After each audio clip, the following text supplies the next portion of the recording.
বৃষ্টি ভেজা দিনে ভাইয়ের সাথে কাটানো এক মজার দিনের গল্প নিয়ে চলে এসেছি। আমার এই গল্পে এমন কিছু মুহূর্তের কথা বলবো যা আপনার মন ছুঁয়ে যাবে। গল্পটি যদি আপনার ভালো লাগে তাহলে একটি লাইক দিয়ে আমার চ্যানেলটি সাবস্ক্রাইব করে আমার সাথে থাকুন। বন্ধুরা, আমার নাম রূপা। আমার বয়স এখন ৩১ বছর। প্রায় ৮ বছর হলো আমার বিয়ে হয়েছে। কিন্তু আমার স্বামী তার কাজের জন্য বেশিরভাগ সময় শহরের বাইরে থাকেন, তাই বাড়িতে আসার সুযোগ খুব কম পান। আমার আত্মীয়স্বজন সবসময় বলেন যে আমি খুব হাসিখুশি আর প্রাণবন্ত একজন মানুষ, কারণ আমার হরিণের মতো চোখ আর সুন্দর হাসি দেখে যে কোনো মানুষের মন ভালো হয়ে যায়। তবে আমার স্বামীর কাছ থেকে আমি যতটুকু ভালোবাসা আশা করি ততটুকু পাই না। কাল আমার চাচাতো বোনের বিয়ে, তাই আমি একদিন আগেই সেখানে যাচ্ছি। রেডি হয়েছি, কিন্তু আমার স্বামী অফিসের কাজে ব্যস্ত থাকায় তিনি আমার সাথে যেতে পারলেন না, তাই আমি একাই যাচ্ছি। আমাকে বাসস্ট্যান্ডে নিতে আসছে আমার ছোট ভাই, যার নাম দীপ। সেদিন মুষলধারে বৃষ্টি হচ্ছিল আর বজ্রপাত হচ্ছিল। আমি বজ্রপাতের শব্দে খুব ভয় পেতাম। আমি বাসস্ট্যান্ডে পৌঁছালাম, দেখি যে আমি ছাতা আনতে ভুলে গেছি।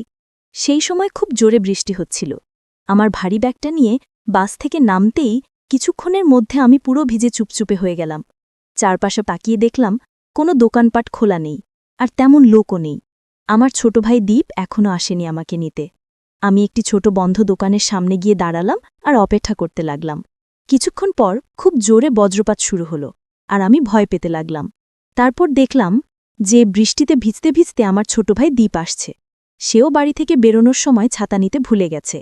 দীপ এসে আমার পাশে দাঁড়ালো আর বলল, আপু, অনেক ভিজে গেছো দেখছি। বৃষ্টিতে ভিজে আমার জামাকাপড় সহ ব্যাগের সব জামাকাপড় ভিজে যাচ্ছিল। আমি খুব অস্বস্তিতে ছিলাম। দীপ জিজ্ঞেস করল, আপু, তুমি কি করে ভিজে গেলে? আমি বললাম, আর বলিস না, আমি ছাতা আনতে ভুলে গেছি, আর এখন দেখছি তুইও তো ছাতা নিসনি। দীপ বলল, হ্যাঁ, আমিও তাড়াতাড়ি বেরোতে গিয়ে ছাতা আনতে ভুলে গেছি। এরকম কথা বলতে বলতে আরও জোরে বৃষ্টি হতে লাগল, আর সাথে খুব জোরে বজ্রপাত শুরু হলো। ভয়ে আমি দোকানের পিছনে পিছিয়ে গেলাম। দীপ দেখল যে আমি আস্তে আস্তে ওর কাছ থেকে পিছিয়ে যাচ্ছি। বজ্রপাতের শব্দ আরও জোরে হতে লাগল। ভয়ে আমি হঠাৎ বসে পড়লাম। দীপ বলল, আপু, ভয় পেয়েছ বুঝি? চিন্তা করো না, আমি আছি। আমি বুঝলাম ও আমার জন্য চিন্তিত হয়ে পড়েছে। একটু পরে এমন জোরে বজ্রপাত হল, আমি চিৎকার দিয়ে দোকানের খুঁটি শক্ত করে ধরলাম। কিছুক্ষণ পর বুঝতে পারলাম চিৎকার দেওয়ার জন্য ওই মুহূর্তেই দীপ চমকে গেছে। তারপর আমার ভাই বুঝতে পারল যে আমি খুব ভয় পাচ্ছি। তখন দীপ আরেকটু সাহস নিয়ে আমাকে শান্ত করার জন্য বলল, চলো একটা ভালো জায়গায় দাঁড়াই। বৃষ্টি থামার নামই নিচ্ছিল না। আমি ভয়ে ভাইয়ের হাত ধরে দাঁড়িয়েছিলাম। কিছুক্ষণ পরে আমাদের সামনে দিয়ে দুজন লোক পার হল। দীপ লোকগুলোকে দেখে আমার হাত ছেড়ে দিয়ে একটু দূরে দাঁড়াল। লোকগুলো চলে গেলে দীপ আবার আমার হাত ধরল, যেন আমি ভয় না পাই। এরকম হতে হতে প্রায় অনেকক্ষণ সময় কেটে গেল। আমার ভয় পাওয়া দেখে দীপ হাসতে লাগল। আমিও হাসতে লাগলাম। আমি তখনও দীপের পাশেই দাঁড়িয়েছিলাম। হঠাৎ করে দীপের চোখ পড়ল পাশে থাকা ডাবের দিকে। বৃষ্টিতে ভিজে যাওয়ার কারণে দোকানের টিনের ছাউনির নিচে ডাবগুলো খুব সুন্দর দেখা যাচ্ছিল। এই বৃষ্টির মধ্যেই দীপ হঠাৎ একটা ডাব খাওয়ার জন্য হাতে নিল। তারপর তা এক নজর ভালোভাবে দেখে সুন্দর করে খেতে লাগল। বজ্রপাতার মুষলধারে বৃষ্টির কারণে আশেপাশে তেমন কোনো মানুষ ছিল না। দীপের ডাব খাওয়া দেখে আমার কেমন যেন ভালোই লাগতে শুরু করল। ডাব খাওয়ার পর দীপ আমার পাশেই দাঁড়িয়ে রইল। আমি ওর পাশে দাঁড়িয়ে বললাম, বৃষ্টি যদি না থামে তবে কিভাবে যাব ভাবছি। কিছুক্ষণ পর বৃষ্টিতে ভিজে আমার আর ওর অবস্থা খারাপ হয়ে গেল। তারপর আমি বৃষ্টির জলে হাত ধুয়ে নিয়ে ওকে বললাম, আজকের এই স্মৃতিটা অনেকদিন মনে থাকবে ভাই। ও বলল, হ্যাঁ আপু, অনেকদিন পর একটা সুন্দর সময় কাটালাম। তবে দীপ বলল, এই বৃষ্টি ভেজা মুহূর্তে ডাবটা দেখতে যেমন সুন্দর ছিল, খেতেও ভালো লাগল। এরপর কিছুক্ষণ পর বৃষ্টিটাও কমে গেল। বিকেলবেলা বৃষ্টিটা যখন থেমে গেল, তখন আমরা দুজন বিয়েবাড়িতে চলে আসলাম। বাড়িতে আসার পর আমি আমার ভেজা কাপড় বদলে নিলাম আর ভালো একটা লাল রঙের শাড়ি পরে নিলাম। তারপর বাড়িতে সবার সাথে কথাবার্তা বলছিলাম। এর মাঝে দেখি দীপ বিয়েবাড়ির মানুষের সাথে দোতলার উপর কথা বলছে আর হাসছে। একটু পর আমার দিকে তাকিয়ে হাত দিয়ে আমাকে উপরে যাওয়ার জন্য ডাকছে। আমিও ওর দিকে মাঝে মাঝে দেখছি আর হাসছি। তখন আমার একজন বৌদি আমাকে বলল, রূপা, তুমি একটু দোতলায় গিয়ে রান্নাঘর থেকে 3টা প্লেট এনে দেবে? আমি বললাম, হ্যাঁ বৌদি, কোনো ব্যাপার না, আমি এক্ষুনি যাচ্ছি।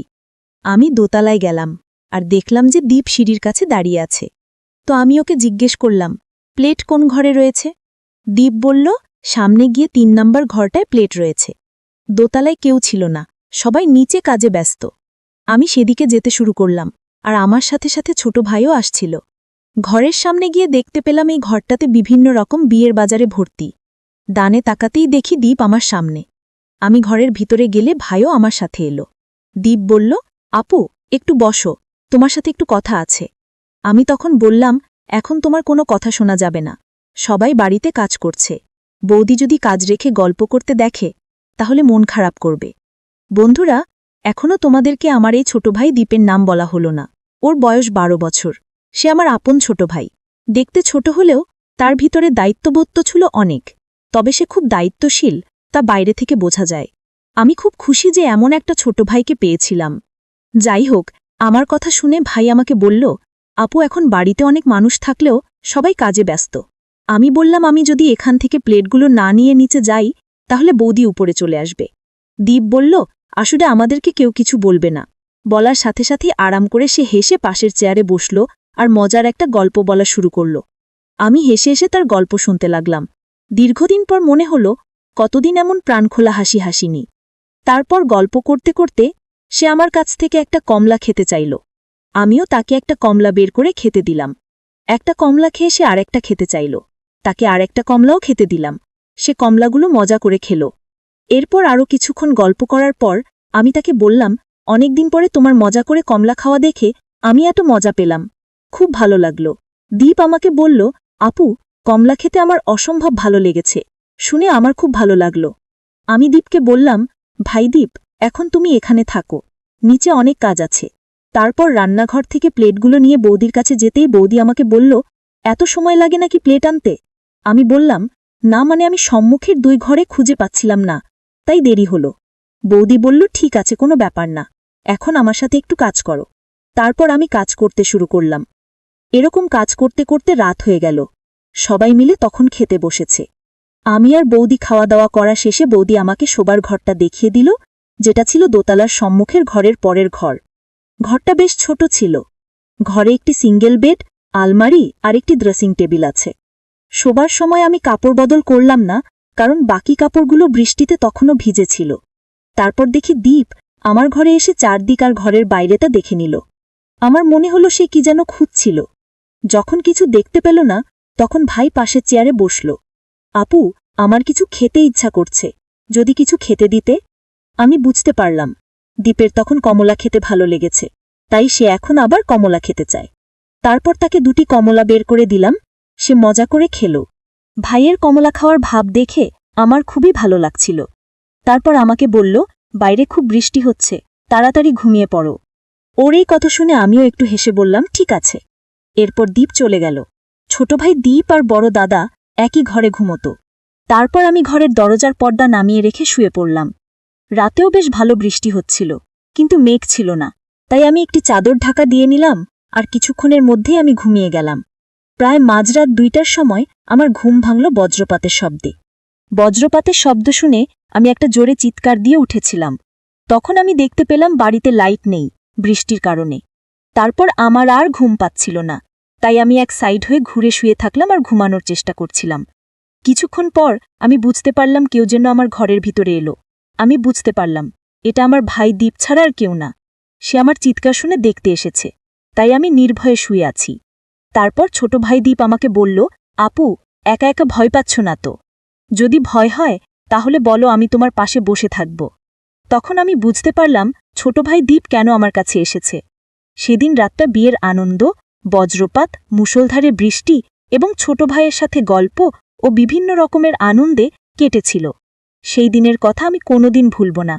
আমি এরকম ভাই পেয়ে খুব খুশি। আমার ছোট ভাই দীপের কাছে আমি খুব কৃতজ্ঞ। তো বন্ধুরা, ভিডিওটি আজকের মতো এখানেই শেষ করলাম। পরবর্তীতে আরও সুন্দর সুন্দর গল্প পেতে একটি লাইক দিয়ে চ্যানেলটি সাবস্ক্রাইব করে সাথেই থাকবেন। দেখা হবে পরের কোনো নতুন ভিডিওতে। সেই পর্যন্ত সবাই সুস্থ থাকুন। ধন্যবাদ।